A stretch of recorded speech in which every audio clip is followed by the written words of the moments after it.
అందరికీ నమస్కారం. శ్రీమాత్రే నమః. ఓం నమ శివాయ. ఓం శ్రీ సాయిరామ్. ఈరోజు మనం కుంభరాశి వారి గురించి తెలుసుకుందామండి. కుంభరాశి వారికి జూలై 31 తేదీన వీరికి నిజంగా రేపటి రోజున అదృష్టం పట్టబోతుందని చెప్పుకోవచ్చు.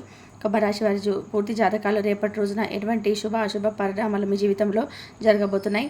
రేపటి రోజున మీరు ఏ దేవత అనుగ్రహాన్ని పొందడానికి ఏం చేయాలనేది పూర్తి వివరణ తెలుసుకుందండి. కొత్తగా మన ఛానల్ చూస్తున్నట్లయితే దయచేసి ఛానల్ని సబ్స్క్రైబ్ చేసుకొని వీడియో మీకు నచ్చినట్లయితే సపోర్ట్ చేయడం మాత్రం అస్సలు మర్చిపోకండి. ఆలస్యం చేయకుండా కుంభరాశి వారికి పూర్తి జాతకాల గురించి తెలుసుకుందాం. రాశి చక్రంలో 11వ రాశి. ఈ రాశికి అధిపతి శని. ఇక కుంభం అంటే నిండుకుండ. అంటే నిండుకుండ ఏ విధంగా అయితే నిండా ఏ విధంగా నీరు ఉంటుందో వారి మనస్తత్వం కూడా చాలా నిండు కుండలా ఉంటుందన్నమాట. అంటే నిండా మనం నీటిని పోసినప్పుడు ఆ కుండలో నీరు చూడండి, ఒక్క కూడా మనకి కింద పడవన్నమాట. ఆ కుండ తొనకదు. కాబట్టి నిండు కుండ మనసు అని చెప్పి కొంతమంది చెప్పి అంటుంటారు కదా, ఆ స్వభావాన్ని కలిగి ఉంటారు అనమాట. ఇక వీరి మనసత్వ గుణగణాలు అలాగే రేపటి రోజున వీరి జరగబోతుంది కనుక తెలిస్తే నిజంగా మీరు ఆశ్చర్యపోతారు. అంతేకాకుండా ఆనందిస్తారు. కొన్ని ప్రతికూల అలాగే కొన్ని అనుకూల సంఘటనలు అయితే రేపటి రోజున మీకు ఎదురు కాబోతున్నాయి. మరి రేపటి రోజున మీకు ప్రతికూలమైన సమయాన్ని అనుకూలంగా మార్చుకోవడానికి కూడా మీరు ఏం చేయాలి, ఏం చేస్తే మీకు రేపటి రోజున అనుకూలంగా ఉంటుంది, అలాగే మీరు ఎటువంటి శుభవార్తలు వినబోతున్నారు, ఎవరి ద్వారా ఎటువంటి ఇబ్బందులను రేపటి రోజున మీరు ఫేస్ చేయబోతున్నారు, ఆ ఇబ్బందులు కలిగినటువంటి కారణాలు ఏంటి, ఆ ఇబ్బందుల నుండి మళ్ళీ మీరు ఏ విధంగా బయటపడాలి అనేటువంటి రేపటి రోజున మీ సొంత వాళ్ళే అంటే బంధువులు కావచ్చు, లేకపోతే శ్రేయోభిలాషులు కావచ్చు, లేదంటే మీరు బాగా నమ్మినటువంటి వ్యక్తులు కావచ్చు, మిమ్మల్ని చాలా విధాలుగా అన్ని రకాలుగా నలుగురు ముందు మిమ్మల్ని పరిహాసం చేయడం కానీ, లేదంటే మీరు చేస్తున్నటువంటి వర్క్ పరంగా కావచ్చు, లేదంటే మిమ్మల్ని ఏదైనా ఒక ప్రాబ్లంకు మీకే క్రియేట్ చేసేసి మిమ్మల్ని అంత చేశారనేటువంటి ఉద్దేశంతో ఒక మంచి అంటే తెలియనటువంటి మీకు వారి యొక్క ఉద్దేశం ఏంటనేది ఇన్ని రోజులు కూడా మీకు తెలుసుకోలేకపోయినటువంటి వారి ఉద్దేశం రేపటి రోజున బయలవుతుందన్నమాట. అంటే ఇన్ని రోజుల నుంచి వీళ్ళ మేము నమ్మాము, వీళ్ళ గురించి మేము ఇంత మంచి ఒపీనియన్ ఉన్నాము అని చెప్పేసి వీరు షాక్ గురవుతారనమాట. అంటే ఇంకా మనుషుల మీద సమాజం మీద మీకు పూర్తి నమ్మకం అలాగే ఒక మంచి భావన అనేది రేపటి రోజున మీకు తొలగిపోతుందన్నమాట. అంటే మనుషులు ఇటువంటి వారా, మంచిగా ఉన్నా కూడా మనకు చెడు తలంపు పెట్టేటువంటి మనస్తత్వం కలిగినటువంటి వారా అని చెప్పి మీరు చాలా ఆశ్చర్యపోతారు. అది కూడా మీకు దగ్గర బంధువులు కావచ్చు, లేదంటే మీరు బాగా నమ్మినటువంటి వ్యక్తులు కావచ్చు. ఇటువంటి విషయాల్లో కొంచెం మీరు రేపటి రోజున వారి పట్ల ఓవర్గా రియాక్ట్ అవ్వబోతున్నారండి. అరుస్తారు, అలాగే గొడవ పెట్టుకునేందుకు సిద్ధంగా ఉంటారు. అయితే అంత కోపం అవసరం లేదండి. ఎందుకంటే మీరేంటనేది మీకు తెలుసు. అలాగే సమాజంలో మిమ్మల్ని తప్పుగా చేయాలని చెప్పి మిమ్మల్ని ఏదో తప్పుకు అంటే నిన్నాళ్ళు నలుగురు ముందు కూడా మిమ్మల్ని ఏదైనా కానీ ఒక తప్పుడు వ్యక్తిగా ప్రదర్శించాలని చెప్పి చూస్తున్న వారికి తగినటువంటి గుణపాఠం చెప్పిన తర్వాతనే వారితో వాగ్వాదం చోటు చేసుకున్నటువంటి అవకాశాలు కనిపిస్తున్నాయి. కాబట్టి అటువంటి వ్యక్తుల పట్ల కొంచెం జాగ్రత్తగా ఉండండి. ఎందుకంటే మిమ్మల్ని మీరు నిరూపించుకోవాల్సినటువంటి అవసరం అసలు లేదు. ఎందుకంటే మీరేంటనేది మీ మనస్సాక్షికి తెలుసు. కాబట్టి మీరు ఆ తప్పు చేశారా చేయలేదనేది సమాజం తెలుసుకోవాల్సినటువంటి అవసరం లేదు. మిమ్మల్ని మీరు నమ్ముకోవచ్చు, మనసాక్షిని నమ్ముకోవచ్చు. ఇక్కడ నుంచి మీరు చేయాల్సిన పనులు ఏంటంటే ఇతర వ్యక్తులపై పెట్టుకున్నటువంటి నమ్మకాన్ని మీ మీద మీరు పెట్టుకోవాలి. మన మనసు చెప్పినటువంటి మాటలు మనం వినాలి. ఇక వీరు కళ్యాణకు అంటే కాలు దువ్వేటువంటి రకమే కానీ మనసు మాత్రం చాలా వెన్నపూస అని చెప్పుకోవచ్చు. ఏదైనా ఒక గొడవ అనేది వీరి దాకా రాకపోతే వీరు ఎవరు జోలికి వెళ్ళరండి. వీరిని కనుక కావాలని చెప్పి కదిలించుకొని మరి ఎవరైనా కానీ గొడవ పెట్టుకోవాలన్నా, లేదంటే వీళ్ళతో ఏదైనా చెడు అభిప్రాయంతో వీళ్ళతో మాట్లాడినా కానీ వీరు అస్సలు ఊరుకోరనమాట. కయ్యానికి కాలు దువ్వేటువంటి రకం అనమాట. అలాగే ఎవరితో కూడా అంటే ఎవరిని అన్నరు చటుక్కున ఎవరితో కూడా అనిపించుకోరు. చాలా సైలెంట్గా ఉంటారు. అలాగే ఏదైనా కానీ భగవంతుడు రాసి పెట్టుంటే మన దగ్గరికి వస్తుంది, లేకపోతే లేదని చెప్పి చాలా కూల్గా ప్రశాంతంగా చెప్తారు. ఎదుటి వ్యక్తులు కూడా చాలా బిజీగా ఉంటారండి రేపటి రోజున. మానసిక ఒత్తిడి అనేది మీకు చాలా ఎక్కువగా కనిపిస్తుంది రేపటి రోజున. అంటే మానసిక పరమైనటువంటి ప్రెజర్ అనేది మీ మీద చాలా బాగా కనిపిస్తుంది. మీరు చేసుకోవాల్సినటువంటి పనులు ఏంటి అంటే రేపటి రోజున ఉదయాన్నే చక్కగా నిద్ర లేచిన తర్వాత ఇంట్లో ముందుగా దీపారాధన చేసేసుకోండి. చక్కగా దీపారాధన చేసుకొని మీ ఇష్టదైవానికి కానీ లేదంటే దత్తాత్రేయ స్వామి వారికి సంకల్పం చెప్పుకోండి. స్వామి, మా పరిస్థితి ఇది, మాకు మనసు నిండా కూడా చాలా భయంగా ఉంది, మమ్మల్ని ఏదో విధంగా కాపాడండి. అలాగే మాకు వచ్చేటువంటి ఇటువంటి ఈ రోజున మాకు ఏదైతే మేము ఎదుర్కోవాల్సినటువంటి సమస్యలు కష్టాలు లేదంటే ఇంకా ఏదైనా మమ్మల్ని ఇబ్బంది పెట్టాలని చెప్పి చూసేటువంటి మనుషులు వాళ్ళందరినీ ఉంచి కూడా తప్పించండి స్వామి అని చెప్పి మనసారా వేడుకోండి. ఇక చక్కగా దీపారాధన చేసుకున్న తర్వాత దీపారాధన చేసిన దాంట్లో ఒక యాలక్కాయ కానీ లవంగాన కానీ వేసి చక్కగా సంకల్పం చెప్పుకొని రేపు స్వామికి ఇష్టమైనటువంటి శనగలను కానీ లేదంటే స్వామికి ఇష్టమైనటువంటి తీపి పదార్థాన్ని ఏదైనా కానీ నైవేద్యంగా పెట్టి అది కూడా వీలేకపోతే బెల్లం ముక్క రెండు సరే నైవేద్యంగా పెట్టండి. మీ మనసులో ఉన్నటువంటి సంకల్పాన్ని స్వామికి చెప్పుకోండి. బయటకు వెళ్ళే ముందు మీ జీవిత భాగస్వామి యొక్క సలహాలను తీసుకోవడం వల్ల రేపటి రోజున మీకు బాగా ఉపయోగపడతాయి.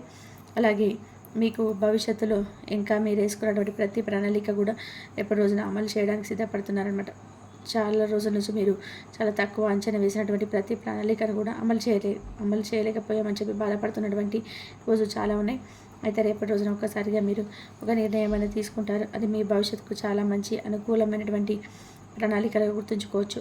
అంటే మీరు చేసేటువంటి ధైర్యం, మీరు చేసేటువంటి మీ యొక్క ఏముందులే అని చెప్పి నెగ్లెక్ట్ చేసిన పనిని కూడా మళ్ళీ తిరిగి మీరు స్టార్ట్ చేస్తున్నారు అని చెప్పుకోవచ్చు. అలా స్టార్ట్ చేస్తున్నారు ఒకేసారి లాభం చూడకపోయినా ముందు రోజులలో దాని పట్ల మీకు మంచి లాభం అనేది కనిపిస్తుంది. ఇక అలాగే కొంతమందికి సలహాలు ఇవ్వబోయి రేపటి రోజున మీకు మీ భుజాల మీకు తెచ్చుకుంటారండి కొన్ని విషయాల్లో. కాబట్టి ఎవరికి కూడా సలహాలు అనేటివి ఇవ్వకండి. భాగస్వాములో చేసుకున్నటువంటి ఆస్తిపాస్తుల విషయంలో కొంచెం గొడవలు జరిగేటువంటి అవకాశాలు కనిపిస్తున్నాయి.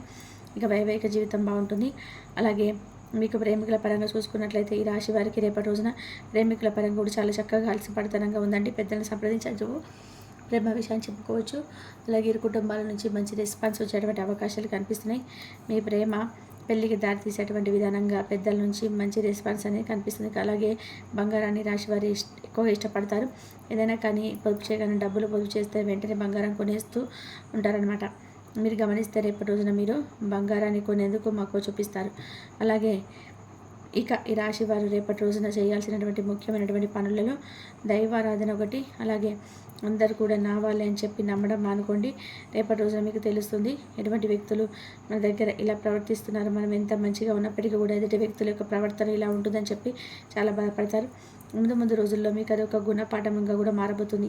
ఇక అలాగే పరమేశ్వరుడి యొక్క అనుగ్రహం అనేది రాశి వారి పుష్కలంగా కనిపిస్తుంది. కాబట్టి ధ్యానం, అలాగే స్వామివారికి సందర్శించేందుకు ఆలయానికి వెళ్ళేసి స్వామివారికి చక్కగా అభిషేక ప్రియుడు కాబట్టి స్వామికి ఏదైనా అభిషేకం చేయించుకోవడానికి కానీ లేదంటే నుదుటిన రేపటి రోజున మీరు విభూతి ధారణ చేసుకోండి. అలాగే విభూతితో అభిషేకం చేయించుకోండి స్వామికి. అలా చేస్తే పరమేశ్వర అనుగ్రహంతో మీకు వచ్చేటువంటి చిన్న సమస్యలు కూడా పూర్తిగా తొలగిపోతాయి. అలాగే రేపటి రోజున చిన్ననాటి మిత్రులను కలుసుకుంటారు. సరదాగా కుటుంబ సభ్యులతో కాలక్షేపం చేయడానికి బయటకు వెళ్తారు. విహారయాత్రలు చేయడానికి ఉన్న వారికి కూడా రేపటి రోజున మంచిగా ప్రయాణాలు కలిసి వస్తాయండి. అలాగే విదేశీ యానం కూడా కనిపిస్తుంది. ఎవరైతే విదేశాలకు వెళ్ళాలని చెప్పి చూస్తున్నారో అటువంటి వారికి కూడా రేపటి రోజున విదేశాలకు సంబంధించినటువంటి వెళ్ళాలని చెప్పి చూస్తున్న వారికి మంచి శుభవార్త. విద్యార్థులకు కూడా చాలా చక్కటి రోజు. భవిష్యత్తులో మీరు వేసుకున్నటువంటి ప్రతి ప్రణాళికను కూడా అమలు చేయడానికి రేపటి రోజున సిద్ధపడతారు. అలాగే విద్యార్థులు కూడా ప్రతి ఒక్కరికి మంచి భవిష్యత్తు ఉందండి. ఈ రాజు వారికి మీకు వచ్చేటువంటి అవకాశం చిన్నదా పెద్దదని చూసుకోకుండా వచ్చినటువంటి అవకాశాన్ని కూడా సద్వినియోగపరచుకుంటే మాత్రం తప్పకుండా మంచి భవిష్యత్తు అనేది కనిపిస్తుంది. ఇంకా అలాగే మీరు ఏదైనా సరే అంటే గత జన్మల యొక్క పాపాలు దోషాలు మా మీద ఉన్నాయి అని చెప్పి బాధపడుతున్నటువంటి వారు అంటే మేమేదనుకుంటూ ఉండదు వెనక్కి వెళ్ళిపోతుంది, మేము ఏం చేయాలో అర్థం కాక చాలా ఇబ్బంది పాలవుతున్నామని చెప్పి అనుకున్నటువంటి వారు ఈ రాశి వారు ఎవరైతే ఉన్నారో మీరు తప్పకుండా సుబ్రహ్మణ్యేశ్వర స్వామి వారికి ఆరాధన చేసుకోండి. సప్రదోషాలు కానీ నాగసర్ప దోషాలు ఉంటాయి కదండి, అవన్నీ కూడా దూరంగా వెళ్ళిపోవడానికి తప్పకుండా ముఖ్యంగా మంగళవారం అలాగే ఆదివారం నాడు మీరు సుబ్రహ్మణ్యేశ్వర స్వామి వారి ఆరాధన చేసుకోండి. ఇక అలాగే రేపటి రోజున మీకు చేతి నిండా కూడా డబ్బు అనేది ఉంటుందండి. కొంతమందికి ఏదైనా అవసరానికి ఉన్న వారికి కూడా మీరు డబ్బు సహాయం చేస్తారు. అలాగే దైవానుగ్రహంతో మీకు చక్కగా కష్టపడిన దానికి ప్రతిఫలం అయితే పొందుతారు. ఇక ఉద్యోగపరంగా చూసుకున్నట్టు ఉద్యోగంలో కూడా కొంచెం రేపటి రోజున ఏమంటే అవంతరాలు కనిపించడంలో చక్కగా మీరు చేసేటువంటి పని సమగ్రవంతంగా చేస్తారండి. మీ పై అధికారుల నుండి కూడా మంచి రెస్పాన్స్ అనేది సమభావంగా కనిపిస్తుంది. ఎప్పటికీ కూడా మీరు చాలా చక్కగా మీ యొక్క కర్తవ్య దీక్షతో ఎప్పుడు కూడా మీరు చాలా చక్కగా ఉంటారండి. మీరు చేసినటువంటి ప్రతి పనిని కూడా జాగ్రత్తగా చేస్తారు. ఎవరు కూడా మిమ్మల్ని కించపరిచే విధానంగా కాకుండా ఏదైనా ఒక పనిని పెట్టుకున్నారంటే స్టార్ట్ చేశారంటే అది పని పూర్తి అయ్యే వరకు నిద్రపోరనమాట. అదేవిధంగా రేపటి రోజున మీ పనిని మీరు సమగ్రవంతంగా సరైనటువంటి సమయానికి చేసుకుంటూ చక్కగా ఇంటికి వెళ్ళిపోతారు. కుటుంబ సభ్యులతో కాలక్షేపం చేస్తారు. ఇంట్లో మీకు నచ్చినటువంటి ఫుడ్ను తిని ఎంజాయ్ చేస్తారు. పిల్లలతో సరదాగా గడుపుతారు. అలాగే పిల్లల గురించి మీకు వారి యొక్క ప్రతి ఒక్క భావన వారి మనసులో ఉన్నటువంటి ప్రతి మాటను కూడా వారు చెప్పుకోవడం, వాళ్ళు అర్థం చేసుకోవడం లాంటివి జరుగుతాయి అన్నమాట. ఈ విధంగా రేపటి రోజున చూసుకున్నట్లయితే కొంతమంది నమ్మినటువంటి వ్యక్తులే మిమ్మల్ని కొంచెం మోసం చేసేటువంటి అవకాశాలు తప్ప మిగతాదంతా కూడా బాగుందండి. మానసికమైనటువంటి ఒత్తిడి తగ్గించుకునేందుకు ఇష్ట దైవారాధన చేసుకోండి. అలాగే తులసి దగ్గర చక్కగా ప్రదక్షిణ చేసుకోండి, దీపం పెట్టుకోండి. ఎన్ని ఇబ్బందులు ఉన్నా కూడా పూర్తిగా తొలగిపోతాయని చెప్పలేం, కానీ కొన్నిటికి మాత్రం భగవంతుడి యొక్క అనుగ్రహంతో పెద్ద పెద్ద ఇబ్బందులు కూడా చిన్నపాటి ఇబ్బందులుగా మీకైతే మీ మనసుకు పెద్దగా కష్టపడే విధంగా అయితే ఉండవు. అయితే మరొక ముఖ్యమైనటువంటి శుభవార్త ఒకటి రాబోతుంది. అది కూడా మీ కుటుంబం అంతటికీ కూడా మంచి శుభవార్త అని చెప్పుకోవచ్చు. అది దేని పరంగా అని చెప్పలేమండి. మీరు చేసినటువంటి పని వల్ల కావచ్చు, లేదంటే మీరు ఎగ్జైట్మెంట్గా చాలా రోజులుగా వినాలనుకున్న శుభవార్త, మీకు ఏదైనా కానీ మీరు పెట్టినటువంటి పెట్టుబడులు మంచి లాభాలు రావడం కానీ, బిజినెస్ పరంగా ఏదైనా మంచి అంటే ఏదైనా భూమి విషయంలో దేనికి సరే ఒక మంచి శుభవార్త అనేది మీకు మంచి శుభవార్త అనేది వస్తుందండి. మరి తెలుసుకున్నారు కదా, మరొక మంచి వీడియోతో కలుసుకుందాం. ధన్యవాదాలు. ఈ వీడియో కనుక మీకు నచ్చినట్లయితే ప్లీజ్ లైక్ చేయండి, షేర్ చేయండి, సబ్స్క్రైబ్ చేయండి. మరొక మంచి వీడియోతోటి మళ్ళీ కలుద్దాం. ధన్యవాదాలు.